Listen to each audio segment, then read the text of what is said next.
Nosotros somos el equipo conformado por Hermione, Litzy, Yeda y Ingrid. Somos alumnas de la asignatura Administración Educativa impartida por la profesora Jenny López García.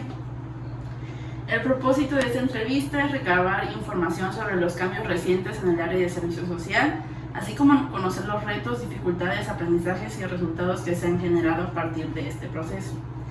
Agradecemos de antemano su tiempo y disposición para compartirnos su experiencia, la cual será de gran valor para nuestro análisis sobre la gestión del cambio dentro de las instituciones educativas. Muchísimas gracias.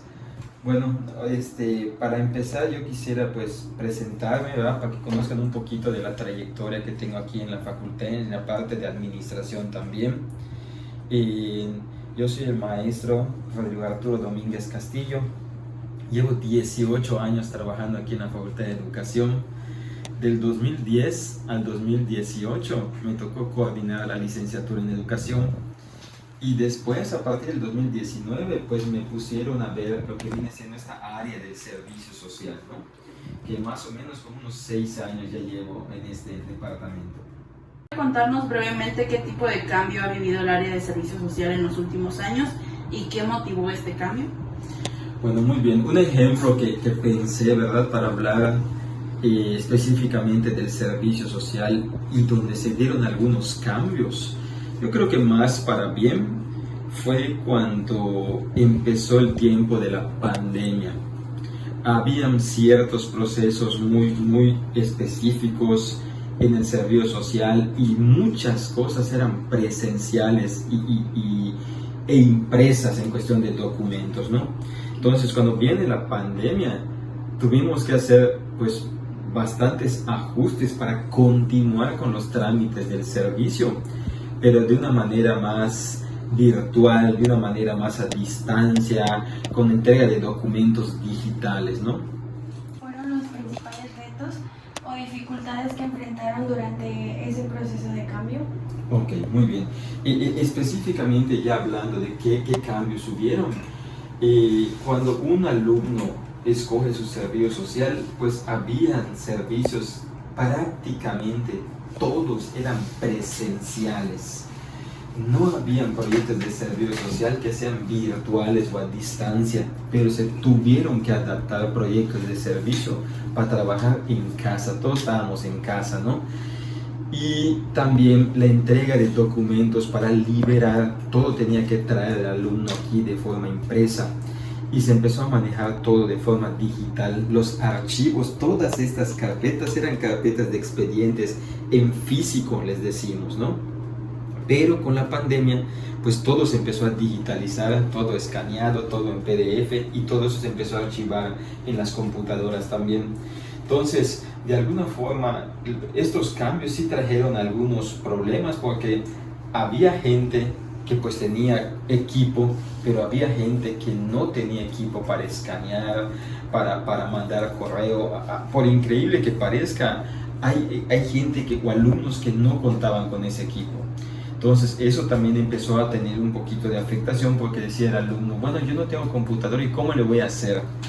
Pero lo que empezamos a hacer es que, bueno, hay esa flexibilidad, no puedes tráelo impreso, ¿no? O si puedes mandarlo digital, tráelo digital.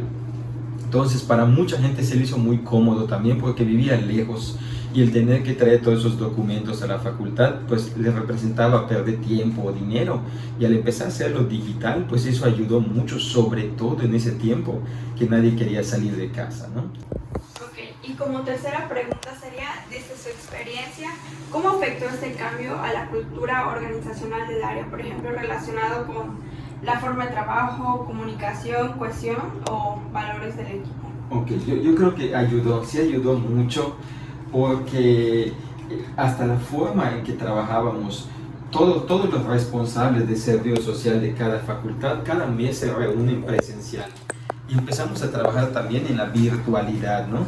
De modo que esto, pues a mucha gente también le gustó, le agradó el que ya no tengamos que ir a alguna facultad, sino que nos podíamos reunir a trabajar con la computadora, con los documentos digitales. Entonces yo creo que en la cultura de la organización lo veíamos como muy práctico. Ese cambio que se empezó a dar hasta la entrega de los documentos que les platicaba hace un momento, se empezó a ver como de verdad algo más ágil. Había un proceso de entregar una fotografía que ya luego en el proceso decíamos, bueno, pero la foto no era relevante realmente y a veces era algo que atrasaba al alumno. Entonces se decidió quitar la fotografía para ciertos documentos, pero hasta los mismos alumnos decían, profe, qué bueno que quitaron la foto, porque pues solo una foto les pedíamos, era un gasto menos y eso a veces nos llevaba más tiempo. Entonces yo creo que en cuestión de la cultura organizacional y laboral de maestros, alumnos, se vio como práctico quitar algunas cosas para agilizar el proceso. Ya. Y de lo mismo que nos está comentando usted, pues tomándolo un poquito dentro del clima laboral, ¿cómo se fue comportando durante y después del cambio? Hablando desde la motivación, la resistencia al cambio o apertura a y la emocionalidad que puede generar. Muy bien. Como les decía, las decisiones que nosotros tomamos acá para los documentos y los procedimientos del servicio no dependen, por ejemplo, solo de la facultad, sino de una decisión que se toma por todos los responsables de la universidad, ¿no? Y en su momento, pues había unos buenos debates, había unos buenos análisis de qué cosas sí quitar, qué cosas no. Pero yo creo que el comportamiento fue muy bueno, muy proactivo, muy cooperador, donde también pues habían cosas que sometíamos a votación y pues la mayoría de las personas aceptábamos que si en la votación la mayoría prefería tal cosa, pues así se iba a quedar. Y no era motivo de pleito, no era motivo, no, se aceptaba.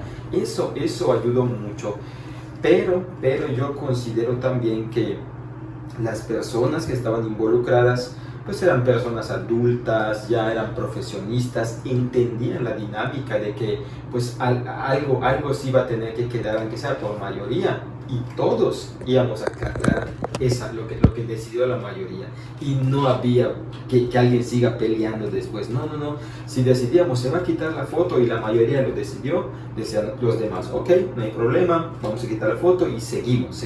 Entonces yo creo que en la cultura del antes y después de estas decisiones fueron cosas de verdad, yo sentí muy ejemplares, de mucha cooperación, donde se acataban las indicaciones de los cambios que se tomaban, de los cambios que se decidían para los procesos del servicio social.